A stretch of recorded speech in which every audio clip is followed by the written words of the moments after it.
तो उनके पाकिस्तान के 2 सैनिक आए आकर के हमारे जवानों के शरीर के अंदर गोलियां दागने लगे। तो मैं बेहोश था, लेकिन इतना बेहोश नहीं था कि उनको सुन ना सकूं या देख ना सकूं। तो जब मेरे सामने वाले साथी को जो सीने में आकर 4-4, 5-5 जो राउंड के ब्रस्ट मारे, डेड बॉडी ऐसे उछलती थी ऊपर की तरफ, सामने वाले को मारा, बगल वाले को मारा, मैं भी इस तरह से ऐसे पड़ा हुआ था।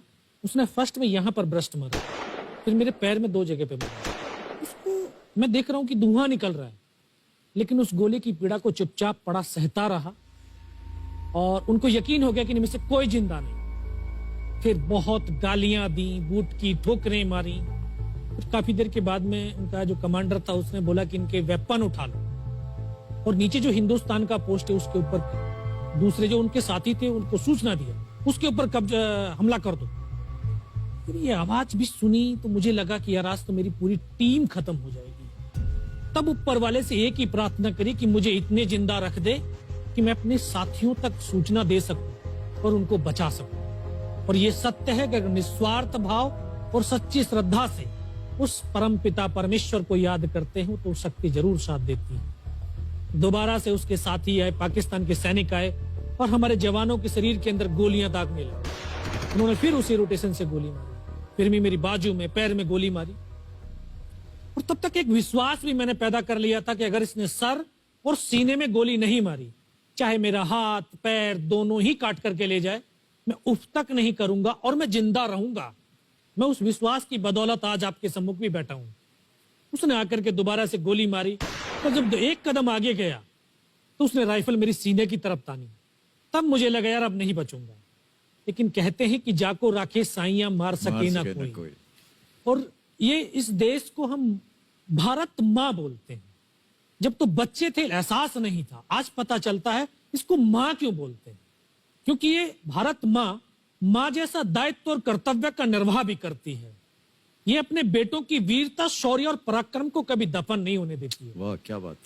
तो शायद इस माँ भारती ने मुझे चुना होगा कि उसके बेटों ने जो शौर्य, वीरता और पराक्रम दिखाया उसको दुनिया तक पहुंचा सकूं।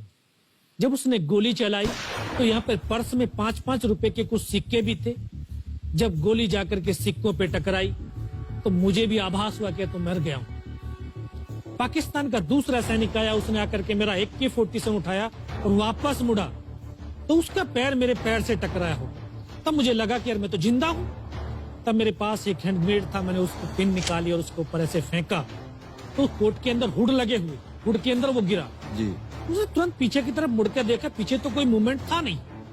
तो जब तक वो ग्रेनेड को निकाल पाता ग्रेनेड फट गया, यहाँ से उसका पूरा सर उड़ा और वो हमारे ऊपर आकर के गिरा।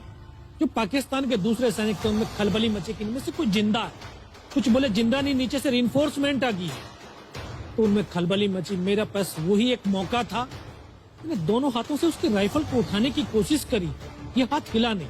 एक हाथ से राइफल उठाई, वहां से ब्रस्ट फायरिंग किया, 4-5 पाकिस्तानी सैनिकों को मौत की नींद सुला दी।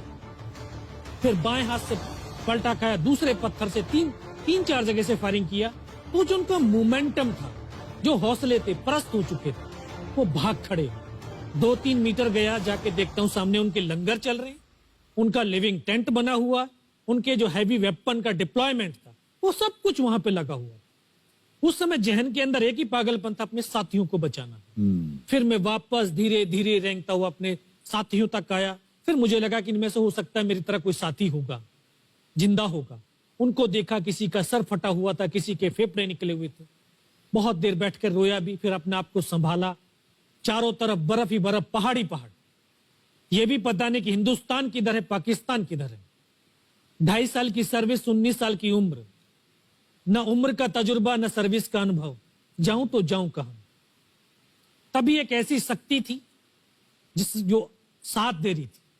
जब इसी शक्ति का आवाज हुआ, उसकी आवाज का आभास हुआ कि बेटा इस नाले से नीचे लुढ़क जा, मैं बहुत 500 मीटर लगभग नीचे रोल करता हुआ आया और अपने साथियों जो नहीं चढ़ पा रहे थे दुश्मन की भारी फायरिंग की वजह से, वहां तक पहुंचा। फिर उन्होंने मुझे पकड़ा, वो फर्स्ट एड दिया।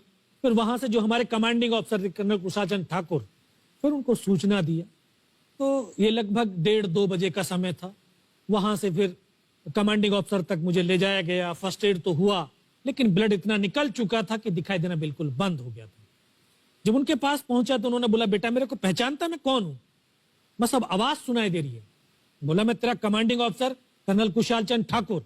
मैं, जय हिंद साहब, बहुत तेज सर्दी लग रही है। तो उनका जो लिविंग टेंट था उसमें के अंदर लेटाया, 3-4 स्टॉप जलवाए, थोड़ी सी गर्मी महसूस हुई। मैं कहा, साहब थोड़ा सा पानी पिला दो। बोला, ठीक है पानी पिलाते हैं। तभी डॉक्टर साहब आ गए, उन्होंने ग्लूकोज की बोतल पिलाई, थोड़ी सी एनर्जी महसूस हुई। उन्होंने बोला, बेटा कुछ बता सकता? मैं कहा, सब बता सकते हैं। तो उनको बताया कि सर ऊपर ये घटनाक्रम हुआ है और ये वहां की इंफॉर्मेशन है। तो लास्ट में उन्होंने बोला कि बेटे जवान की रिक्वायरमेंट क्या है? मैं कहा, साहब जवान की रिक्वायरमेंट अम्यूनिशन और फील्ड पट्टी की है। बोला, खाने के लिए नहीं चाहिए? सर भूख नहीं लगती। बस इतना कहते कहते तभी डॉक्टर ने कौन सा इंजेक्शन लगाया, फिर मुझे पता नहीं कहां पर हूं। फिर होश आया 3 दिन बाद, देखा ऊपर पंखा चल रहा है। पता चला कि 92 बेस हॉस्पिटल श्रीनगर, और वहीं से मुझे बेस हॉस्पिटल दिल्ली रेफर कर दिया और 16 महीने तक उस हॉस्पिटल में मैं रहा। 16 महीने तक आपका इलाज चलता रहा? जी। और वहीं पर हॉस्पिटल में ही मुझे पता चला कि 15 अगस्त 1999 को जब ये परमवीर चक्र का जो अनाउंसमेंट हुआ, तो वो वहां पर ही मुझे पता चला। या सर।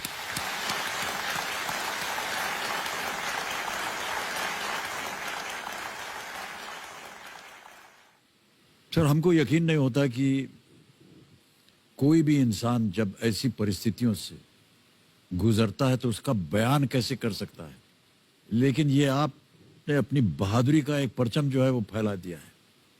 15-15 गोलियां आपने खाई हुई अपने शरीर में, और सोच रहे हैं आप केवल देश के बारे में, सर देशभक्ति के बारे में। सैनिक के लिए सैनिक इंपॉर्टेंट नहीं है, उसका राष्ट्र इंपॉर्टेंट है। वो रहे ना रहे, लेकिन उसका राष्ट्र रहना चाहिए।